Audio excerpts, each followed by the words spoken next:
십자가를 감당하기 위해서 이제 예루살렘으로 올라가시는 그러한 장면이 나오고 있습니다. 십자가 지시기 위해서 예루살렘으로 올라가신 예수님께서 오늘 와서 보니까 나귀를 타고 올라가시는 그러한 모습을 볼 수가 있어요. 그래서 십자가를 향해서 나귀 타셨다는 것은 이미 구약의 예언대로 그렇게 겸손하신 왕 되신 예수님의 모습을 보여주고 있는 것이죠.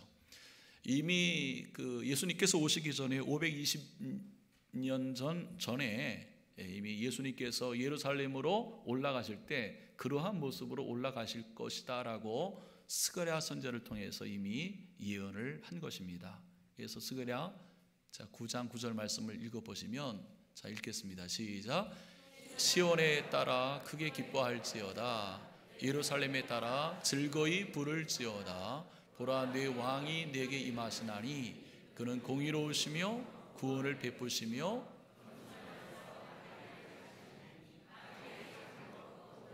새끼니라. 이게 이제 520년 전에 예수님께서 이 땅에 오시기 전에 이미 예언한 말씀인데, 오늘 예수님께서 그 십자가를 지시기 위해서 예루살렘으로 올라가시는 그 모습이 바로 그 예언의 말씀대로 그대로 진행이 이루어지게 되는 것이죠.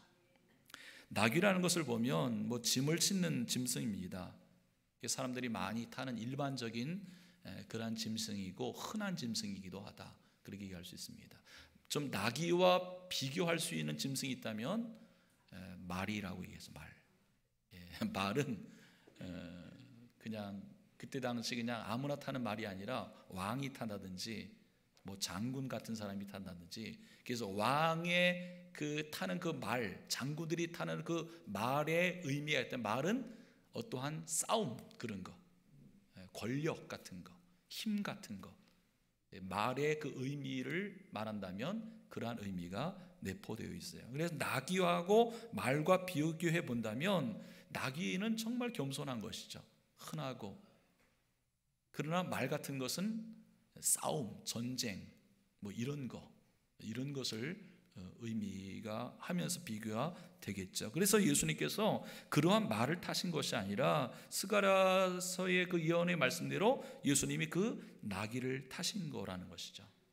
예수님께서 이 땅에 만왕의 왕으로 오셨지만 나귀를 타신 모습은 그분은 겸손한 왕이다, 그 모습을 보여주신 줄 믿습니다. 예수님께서도 이 땅에 오셔서 말씀하셨죠. 자 읽어보겠습니다. 마태오 20장 28절 뭐라 그랬어요? 시작. 인자가 온 것은 섬김을 받으려 함이 아니라 도리어 섬기려 하고 자기 목숨을 많은 사람의 대속물로 주려 함이니라. 이 땅에 오신 예수님, 우리가 믿는 예수님, 우리가 닮고자 하는 예수님, 그 예수님은 겸손한 예수님이세요. 자기를 낮춘 예수님이고, 나귀를 타신 모습을 통해서 이 만왕의 왕으로 이 땅에 오신 왕 되신 주님은 겸손한 분이다 라는 것을 보여주고 있는 것이죠. 그래서 예수님께서 뭐 말을 구할 수가 없어갖고 나귀를 탄 게 아니죠. 나귀 타심으로 세 가지 예언의 말씀을 이루신 것이고, 겸손하고 섬김의 모습을 보여주신 것이고, 흔한 나귀를 십자가를 지시기 위해서 올라가실 때 사용하셨다는 것은 그만큼 흔한 것이지만 귀하게 사용할 수 있다는 모습을 또 보여주신 것이죠. 그러한 모습이죠. 성경을 주의하는 그 메틀리 목사님이 그러한 얘기를 했어요. 말과 나귀를 비교해 보면서 말은 교만이고 나귀는 겸손이다. 말은 힘의 지배요, 나귀는 공의로움이다. 말은 일시적인 승리요, 나귀는 영원한 구원이다. 말은 세상이지만 나귀는 하나님의 나라다. 그러한 얘기를 했습니다.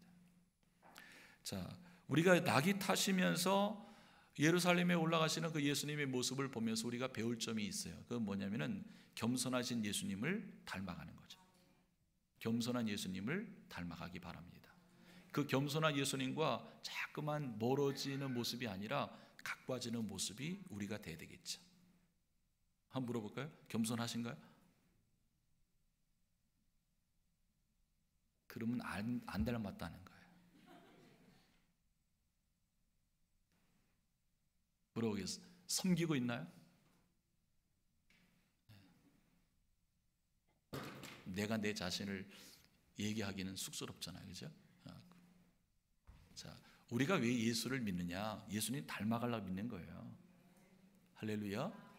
예수님을 이용하려고 믿는 게 아니에요. 예수님을 닮아가고 예수님 뜻대로 살아가려고 하고 예수님의 지시에 따라 감당하려고 그렇게 믿는 거예요. 아멘.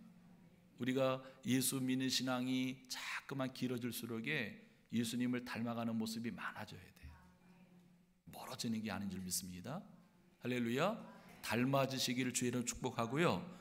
저와 여러분 모두가 주님께 이 나귀처럼 쓰여지기를 주의 이름 축복합니다. 아멘. 자, 근데 주님께서 쓰시겠다라고 했다는 것이죠.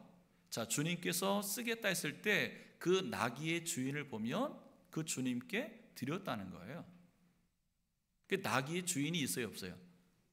나귀의 주인이 있는데 그 나귀의 주인한테 얘기합니다. 주가 쓰시겠다. 주가. 여기서 주라는 것은 왕이라는 의미가 있고 주인이라는 의미가 있어요. 그 주님이 쓰시겠다는 거예요. 그때 내어드렸다는 거죠. 내가 잘 관리하다가 주인이 쓰겠다 하면 당연히 어떻게 해요? 드려야 되는 거죠. 여러분, 저와 여러분들은 하나님 앞에 누군지 아세요? 성경 말씀대로 청지기라고 얘기해요. 청지기. 청지기는 누구냐? 일꾼이라는 뜻인데 이 청지기는 뭐냐면은 주인의 것을 주인의 뜻대로 잘 관리하는 사람. 이게 청지기예요. 그러니까 저와 여러분들은 청지기예요. 주님의 청지기. 할렐루야. 그래서 주인의 것을 잘 받아서 관리하다가 오늘 말씀처럼 주가 쓰시겠다라고 얘기하면 당연히 어떻게 해요? 드려야 될 준비가 항상 있어야 돼요. 아멘. 자, 주가 쓰시겠다 했을 때 예를 들어서 물질도 드려야 되고 건강도 드려야 되고 능력도 드려야 되고 자녀도 드려야 되고 재능도 드려야 되고 주가 쓰시겠다 했을 때 주 앞에 드리는 청지기가 훌륭한 청지기고 칭찬받는 거예요. 아멘. 제가 지금 무슨 얘기하고 있는지 아시겠죠?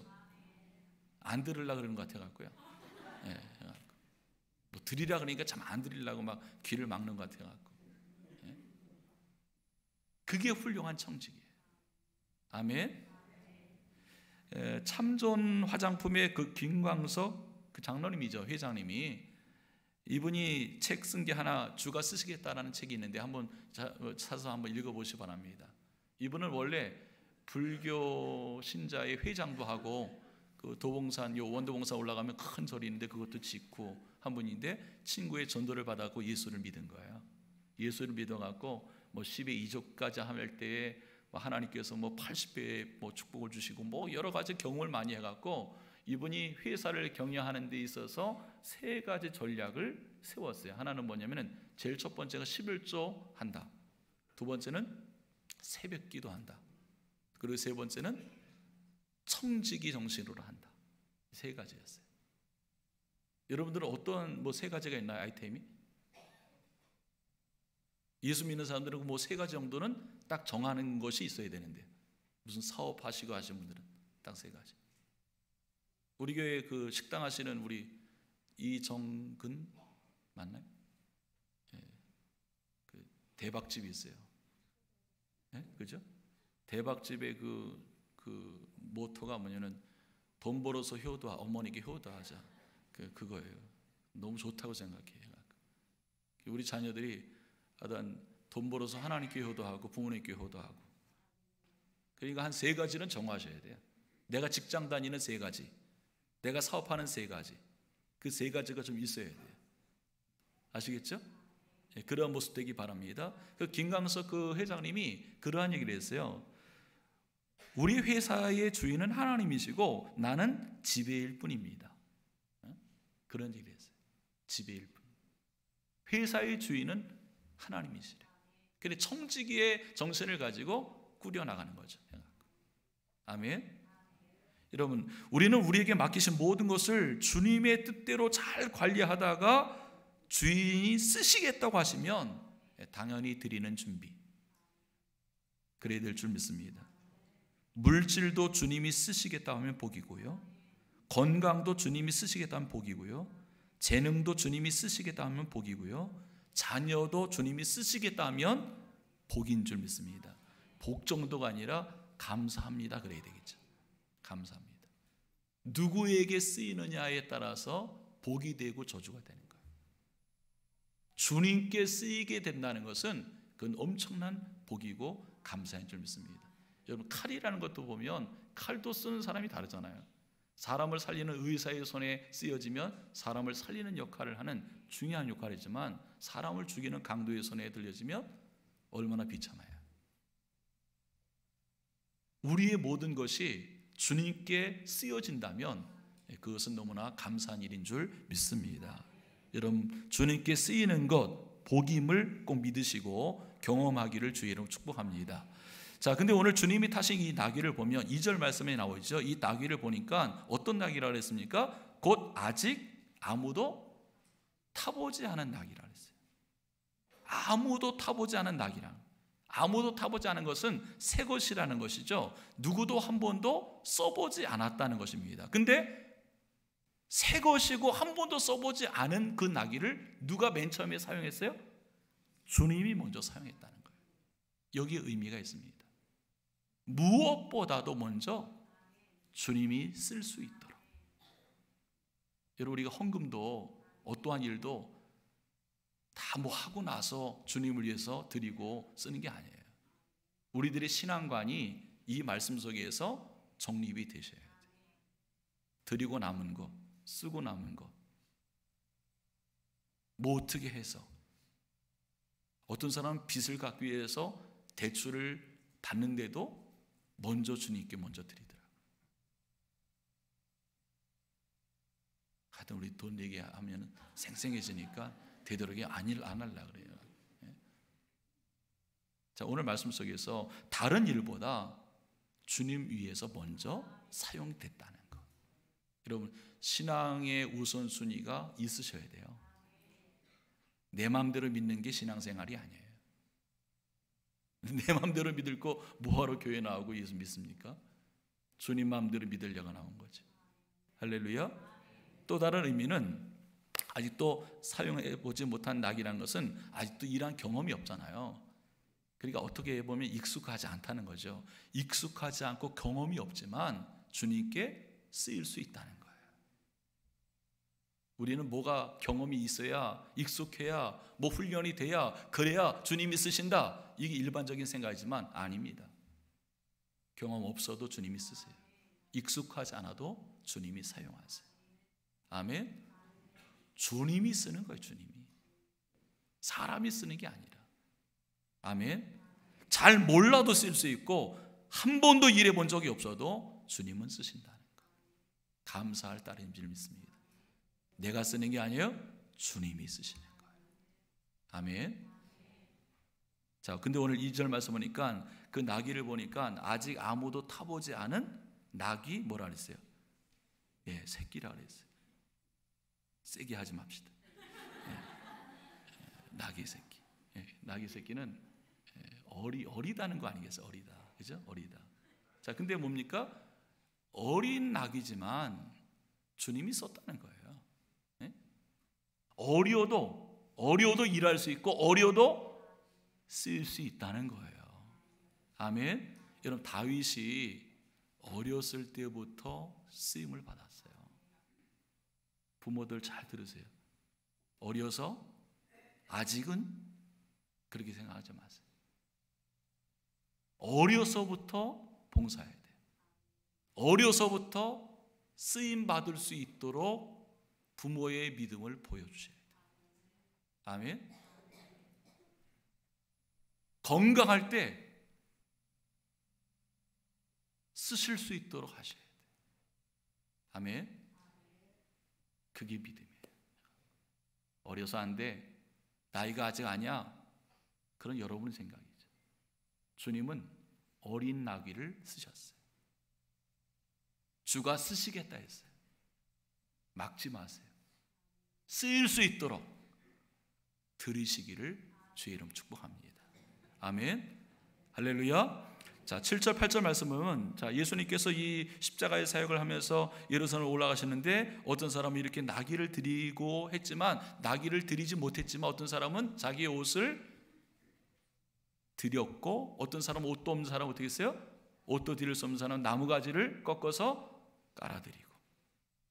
어떻게 보면 참 작은 헌신의 모습이죠. 연약한 모습이죠. 그러나 예수님이 십자가 사역을 감당하고 이루시는 그 역사의 현장에 작은 것이라도 헌신하는 그러한 모습이 된 줄 믿습니다. 주님 말씀하셨어요. 누가복음 16장 10절 말씀하니까 지극히 작은 일에 충성된 자는 큰 일에도 충성된다. 마태복음 25장 21절에 말씀했습니다. 작은 일에 충성하는 자는 주인의 큰 기쁨의 자리에 참여하게 될 거다. 작은 일에 헌신하는 것도 주님이 기억하실 줄 믿습니다. 우리가 지난주 일날 우리 송솔나무 집사님 간증을 들었어요. 10,000원짜리 본드로 붙인 그 피리를 가지고 송솔나무 집사님의 손에 얹어갖고 사용이 되니까 얼마나 멋진 그 소리가 났는지, 사용이 되는지 그러한 간증을 들었어요. 여러분, 주님께서 쓰시겠다 하시면 익숙하지 못해도, 잘 몰라도, 부족해도, 어려워도 쓰실 수 있도록 주께서 쓰시겠다 하면 드릴 수 있길 축복합니다. 주님께서 기꺼이 사용하실 줄 믿습니다. 여러분, 예수님께서 이 나귀를 타시고 예루살렘에 올라가시는데 오늘 말씀 보니까 이 나귀의 주인의 이름이 안 나와 있어요. 그죠? 주님께서 쓰시겠다는 말 한마디에 이 주인을 보니까 자기의 나귀를 드렸어요. 드렸다는 거예요. 그래서 이 마가복음서의 특징 중에 하나가 뭐냐면은 예수님께서 인류의 모든 죄를 감당하시기 위해서 십자가의 사역을 이루시는 큰 역사에 많은 사람들이 동참을 했는데 이 마가복음을 보면 이름이 없어요. 이름이. 나귀를 드린 주인의 이름도 없어요. 14장 같은 말씀 보면 예수님께 그 값비싼 향유를 예수님께 부어드린 그 여인이 있었는데 그 여인이 이름도 없어요. 마지막 만찬을 했을 때 그 마지막 만찬에 그 다락방을 제공한 그 사람 이름도 없어요. 이름이 없지만 주님을 위해서 헌신했다는 거예요. 이름을 내세우지 않았다는 거죠. 그래서 마가복음 14장 3절 말씀 보니까 예수님의 그 머리에 값비싼 향유를 부어드린 그 사람을 뭐라고 했냐? 한 여자라고만 얘기했어요. 마지막 만찬의 자리를 요구할 때도 누구의 집을 얘기하지 않고 그냥 내가 있을 나의 객실을 준비해라. 그 정도까지만 얘기했어요. 그러나 주님을 위해서 모든 사람들이 자기 이름 없이 헌신한 것이죠. 너무나 귀한 아름다운 모습인 줄 믿습니다. 그런데 그 말씀을 읽다 보면 참 재미난 게 뭐냐면은 예수님께서 그 나귀를 쓰시고자 하실 때 말씀하시는 것을 보면 자기가 뭐 맡겨놓은 거 달라는 식으로 얘기하세요. 분명히 그 나귀 주인이 있거든요. 나귀 주인이 있는데 오늘도 그 말씀 보니까 그냥 주께서 쓰시겠다 달라는 거잖아요. 예수님께서 최후의 만찬 자리를 할 때도 보니까 이 만찬 마지막 그 식사를 할 때 그 식탁을 준비하라는 거예요. 맡겨놓은 걸 그냥 달라는 식이에요. 근데 오늘 말씀을 보면 그 사람들이 다 틀렸다는 거예요. 여러분, 우리들의 신앙이 십자가 신앙이 되셔야 돼요. 십자가 신앙이라는 게 뭐냐면 내가 죽는 게 십자가 신앙이에요. 내가 죽지 않으면요 드릴 수 없습니다. 할 수가 없어요. 구약성경 열왕기상 17장 말씀을 보면 그때 당시 3년 6개월 동안 가뭄이 있었어요. 근데 하나님께서 하나님의 종 엘리야를 불러갖고 너 사르밧 동네로 가라는 거예요. 그리고 한 여인 집에 들어가라는 거죠. 근데 그 여인이 어떠한 여인입니까? 혼자 살고 아들 혼자 살고 굉장히 힘들게 사는데 지금 어떠한 상황까지 내려갔습니까? 가루 한 움큼, 기름 조금 그래서 하는 말을 보니까 내 아들과 함께 이것을 먹고 이후에는 우리가 죽을 것입니다. 그 정도의 형편의 가정을 찾아간 거죠. 그때 엘리야 하나님의 종이 뭐라 했습니까? 아들과 함께 먹고 그 후에 죽겠다 한 그것을 나한테 갖고 오라는 거예요. 내가 먼저 먹게 하라는 거예요. 참 이상한 사람이에요. 자기가 뭐 맡겨놓은 것도 아닌데 자기 거인 양, 자기가 주인 거인 양. 근데 그 다음 말씀 보면 하나님이 그렇게 하라 그러셨어요. 근데 그 여인이 어떻게 했습니까? 드렸어요, 안 드렸어요? 드렸다는 게 기적이에요. 그게 십자가 신앙이에요. 내가 십자가에서 죽어야만 순종할 수 있어요. 내가 십자가에서 죽어야만 드릴 수 있어요.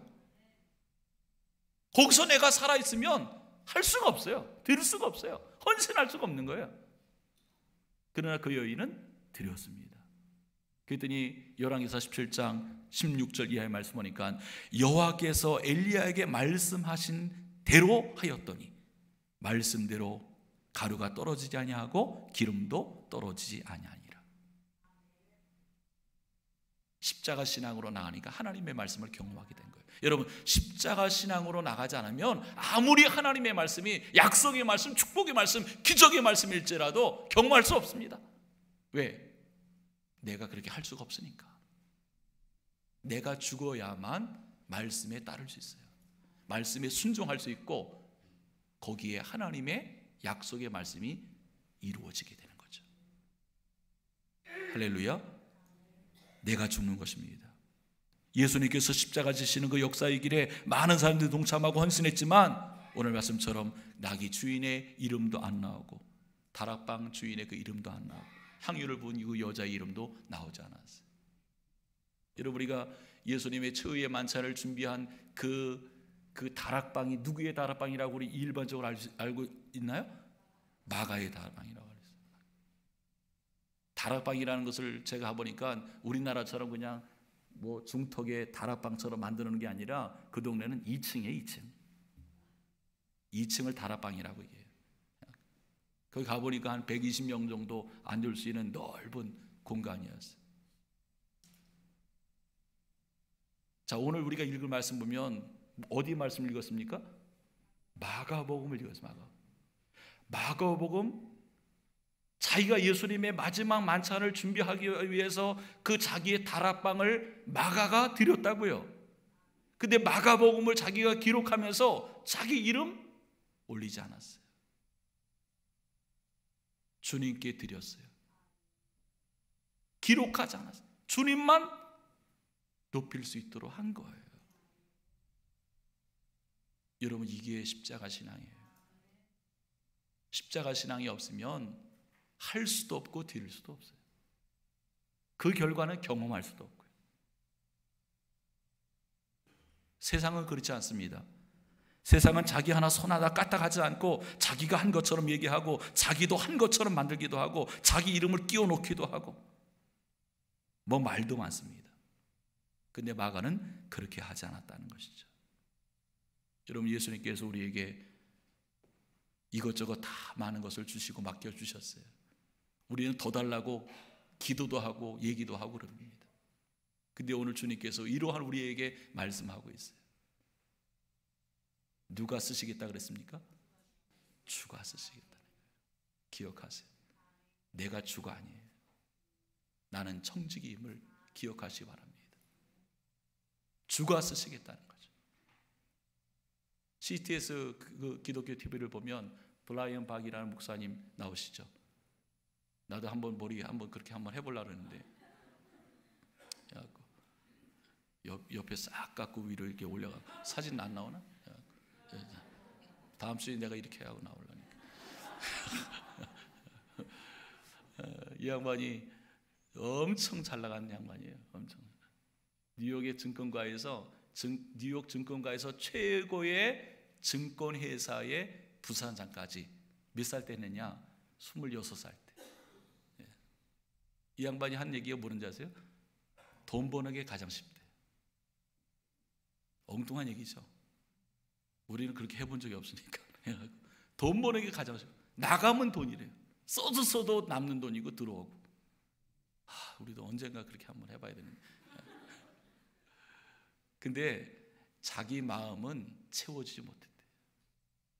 우울증 생기고 머리 빠지고 허리 아프고 디스크하고 마약하고. 근데 주님을 만난 거예요. 주님 만나자마자 다 채워졌대. 그리고 주님을 전하면서 살아가는 게, 내가 주 앞에 쓰임 받고 살아갔다는 게, 가고 있다는 게 너무나 기쁘고 감사한 거예요. 하여튼 우리도 돈 많이 벌어보는 경험하고 쓰임 받았으면 좋겠다 생각하는데, 미리미리 듣고 잘 하시기를 축복합니다. 주 앞에 쓰임 받고 있다는 게 너무나 감사하고 모든 게 다 채워졌다는 거예요. 여러분, 우리들의 신앙도 은혜가 있기 바랍니다. 은혜이기 바라고요. 내가 정말 주 앞에 쓰임을 받고 있다는 사실에 대해서 참 기쁘기를 축복해요. 쓰여지고 있다는 것이 감사하기를 축복합니다. 아멘. 말씀하십니다. 주가 쓰시겠다. 그 주님을 위해서, 그 주님 앞에 헌신하는 그러나 여러분 되기를 주의 이름 축복합니다. 찬송 한장 하겠습니다. 216장 우리 찬송하겠습니다.